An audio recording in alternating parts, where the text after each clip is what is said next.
Welcome, my name is Jonathan Fudge with the Balloon Guild, and we're here to show you the balloon pricing sheet that has been put up in the SOPs. So if you would like to see some of what's going on here, that's what this is about.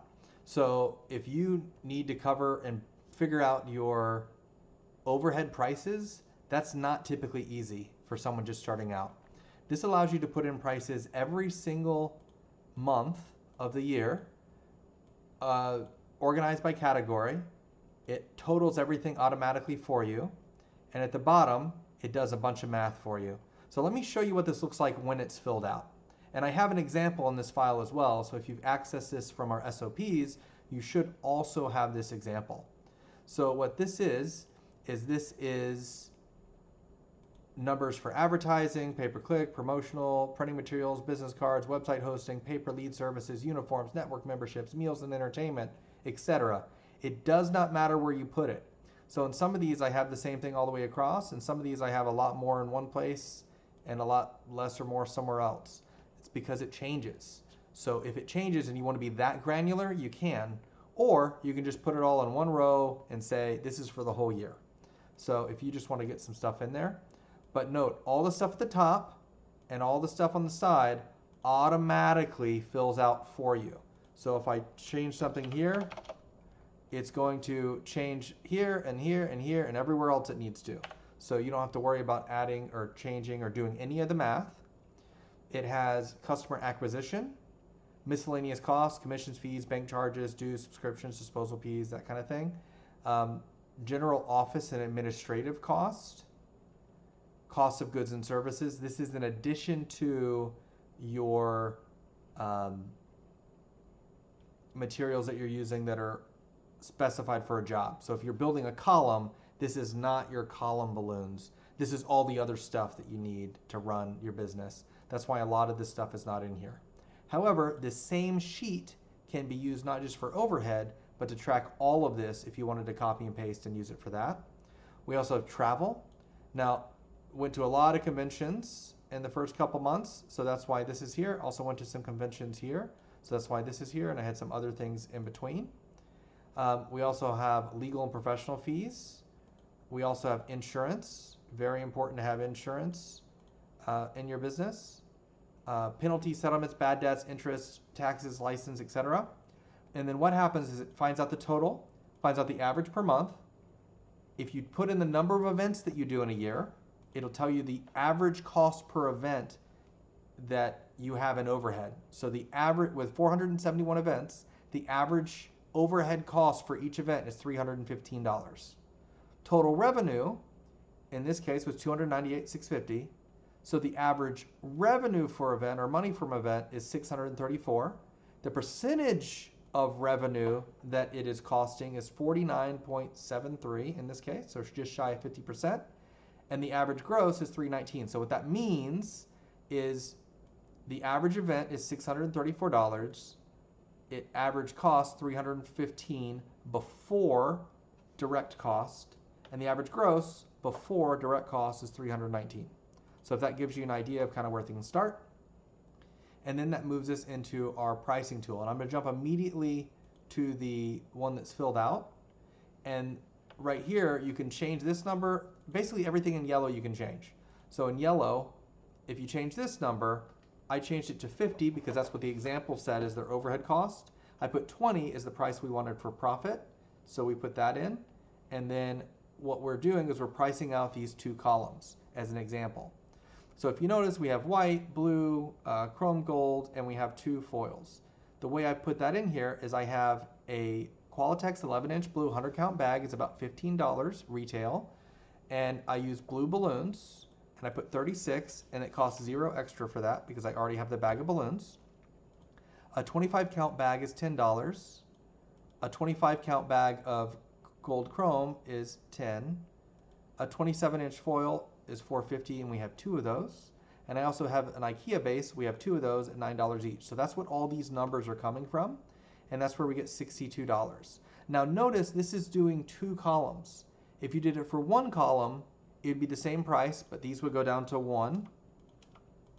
And if you did 4 columns, then this would multiply by 4, this would multiply by 4, and this would multiply by 4. And if it goes over this number, these might go over. But just so you're aware, things change depending on what you're actually quoting. And this is for a specific job, and we actually have better pricing models than going and nitpicking and doing this the entire time. But this is a really great place to start so you have an idea. And I highly suggest you use this for at least a few jobs to have an idea of what's going on as far as your pricing and your profit. Now this came out to $62. So it cost us $62 in product to make these things. So that's our direct cost. We also have to build it. So my labor, I put at $25 an hour because that's what it cost me to hire someone. And it takes 120 minutes. Where is the 120 minutes from? The 120 minutes is not how long it takes to put together 2 columns. That's actually much quicker. That's only about 10 to 15 minutes each. And we have to use that plus the time to deliver, to set up, to stage, to break down, because that is not accounted for otherwise in my particular business. So that's included in here with this price here. So you put in the labor hours, the approximate number of minutes it takes to build. It gives you a cost per minute and a total labor cost. And I'll change this in a minute to show you how that changes. Fuel, I put 0 because I actually charge for fuel and delivery separate from my piece here. So that's why that's different. And in fact, this could probably be 20 minutes to make it $10 to be a little bit different as well, right? Now, direct cost is $70.33. That's adding 62 plus 8.33. That's $70.33. Our overhead is going to be 50%. So when we add 50%, or divide by 50% and add the inverse or whatnot, it comes out to 117.22. So after all the math, to cover overhead, it needs to be 117.22. And then for profit, I'd like to make an additional 20% profit, so that's 46.89 for that. If you look over here, you'll see about 50% is overhead, and then we've got 20% profit and 30% direct cost. So that's what the breakdown of this particular event looks like at these prices. So selling price comes out to $234.44. But my actual selling price is, I think it's $140.45 per column is what's written on our pricing sheet, because we allow different styles that can be more or less expensive. So $145 per column is what it is. So we actually charged $290. But how much are we above break even? We're above break even by $219. So if we take $219 and subtract our direct cost, that's our break even before overhead and before profit. So it's important to know that this does not include overhead and does not include profit, right? This is just this money here. Actually, my math is wrong. Let me see what this is. D62 minus D52.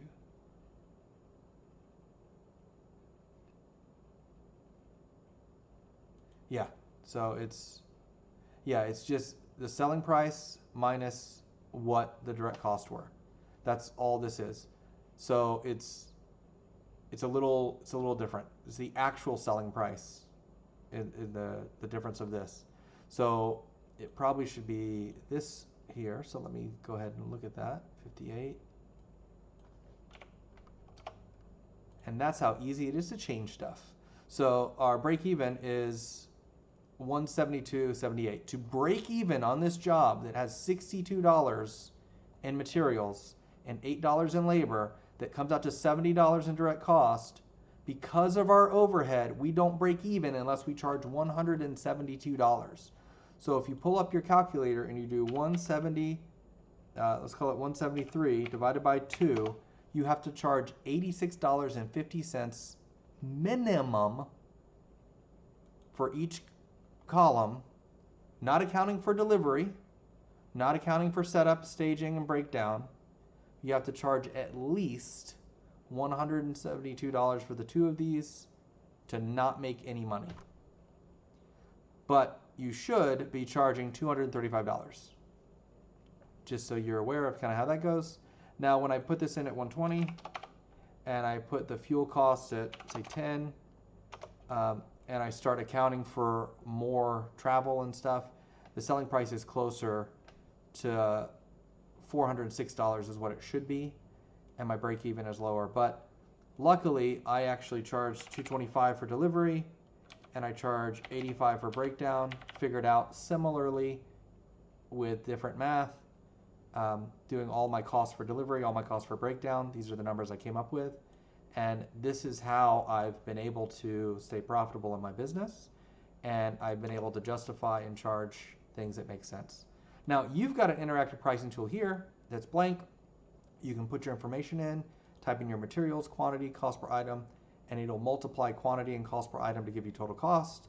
It'll total that up at the bottom. You put your labor per hour, how much you're paying per hour, how many minutes. It'll figure out the cost per minute, and it'll figure out the total labor cost for you. You can write in any other expenses. This can be emergency trip to Home Depot. It could be anything, right?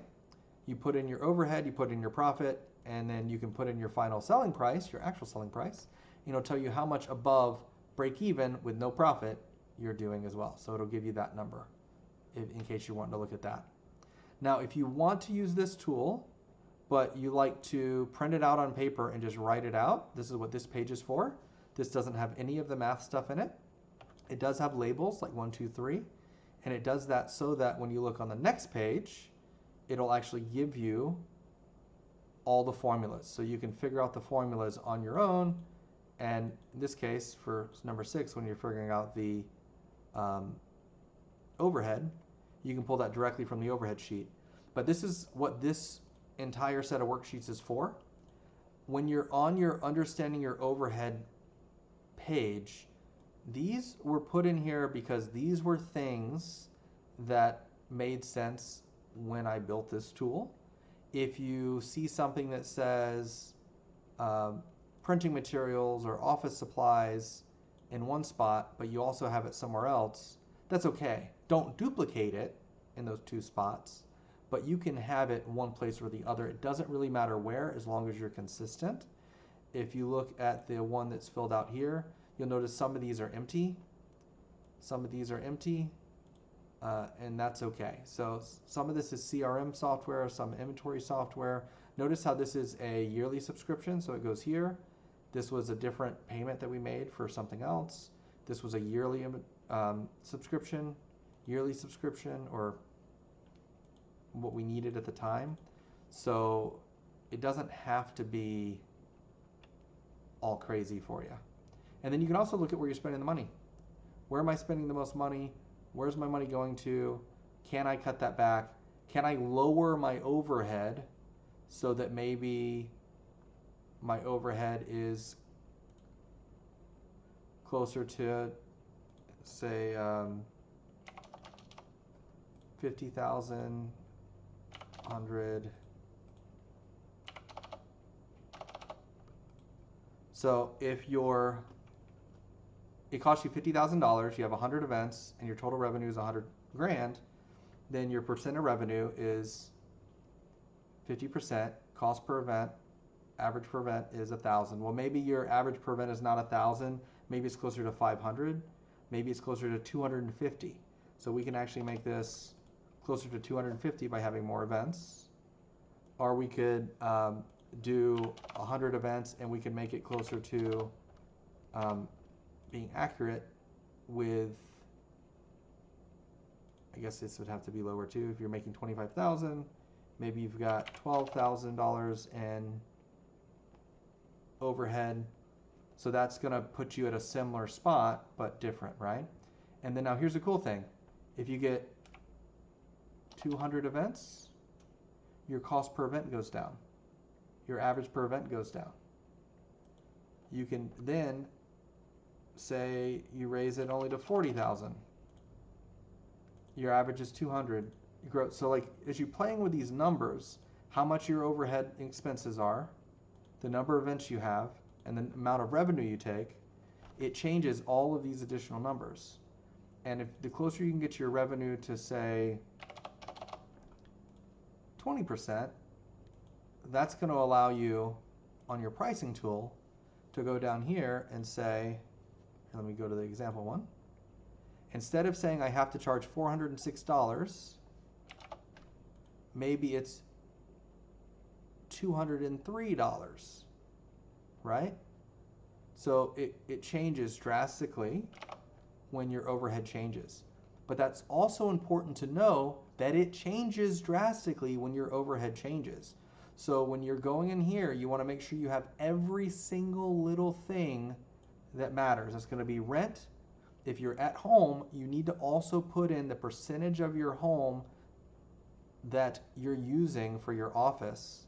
So for instance, if you pay $1,000 a month for your mortgage and you have maybe you use 10% of your home for business. So what that means is that you have $100 a month that you're paying towards rent to yourself that you need to put in there as well. You need to account for everything. So, and this is how you do your taxes anyway. When you're self-employed and you work at home, they say, well, how much do you pay for your mortgage? What percentage of your home is used for business only? What percentage of your mortgage is that? That's how much you can write off. So that's what you should be paying yourself anyway. So just be aware of this, and you want to write off as much as you can here. And some of this may be considered owner distribution. Like if you're throwing in a haircut and you can't justify that for your work, then yeah, maybe that's not business related, maybe it is, but if you consider it part of your business, even if the government doesn't, you should put it here.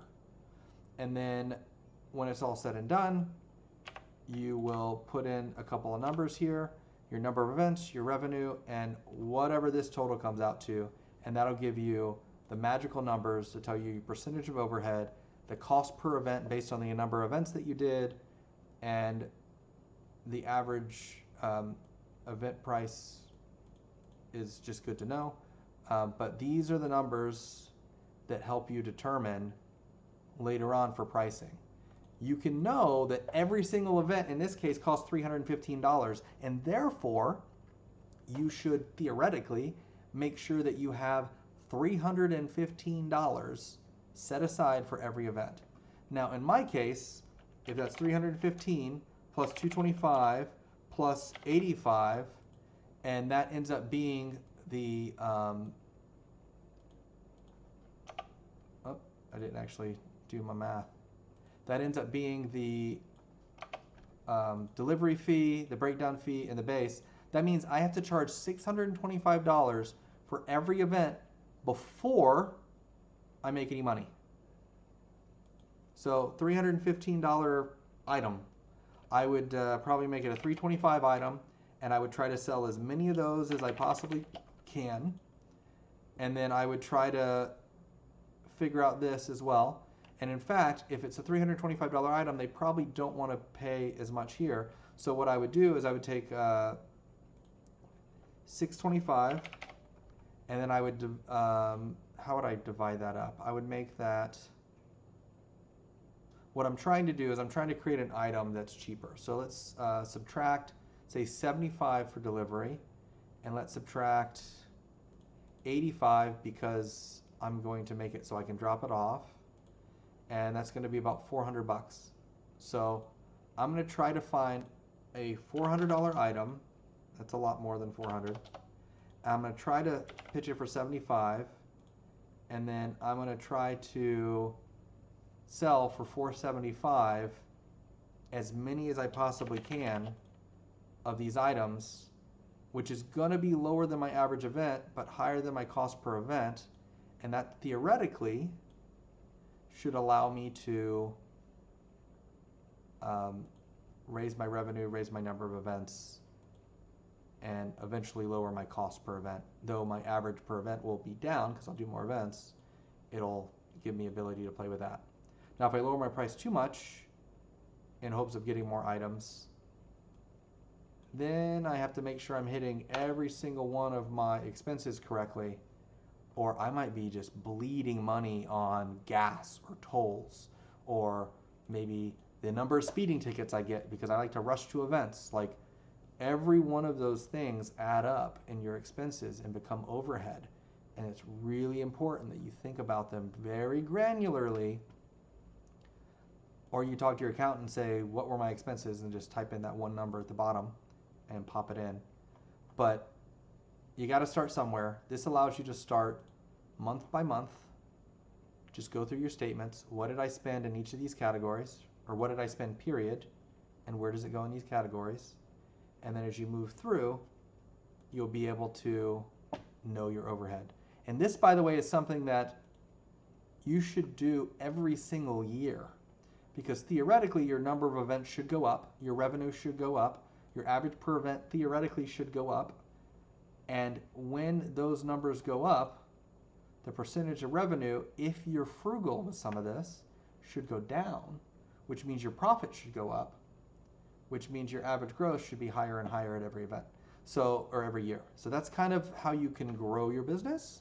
But anyway, that is our balloon pricing sheet from the Balloon Guild. Thanks for stopping by. I hope this video was able to help you a little bit. I know I rambled a little bit on some of this as well, but if you have any questions, let us know in group. We'll be more than happy to work with you in helping determine what your overhead is for your business.